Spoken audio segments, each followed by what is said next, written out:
Buenas noches. Pues lo que ocurrió en la elección del nuevo titular de la Comisión Nacional de los Derechos Humanos es un drama en 3 actos, o un chiste de involuntario humor político. En el primer acto tuvimos ni más ni menos que una convocatoria muy interesante, una convocatoria democrática en la que participaron la Comisión de Justicia y la Comisión de Derechos Humanos del Senado, en la que se convocó a participar a distintas organizaciones, y el resultado de esta convocatoria fue la participación de 57 personas.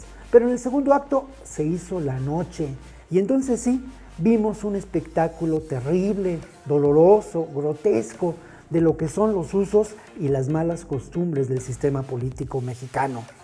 Para el tercer acto, 7 personas que han contendido por la presidencia de la Comisión Nacional de los Derechos Humanos presentan en este momento un amparo que tiene como elemento determinante una pregunta: ¿acaso el Senado, como parte del Poder Legislativo, es tan grande su soberanía, no tiene límites esta soberanía que puede contravenir y empañar el Estado de Derecho?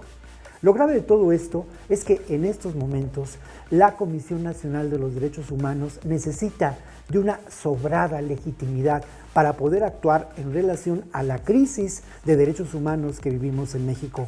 Lo triste es que esa legitimidad hoy se encuentra en tela de juicio. Nos encontramos la próxima ocasión aquí en 21 Noticias.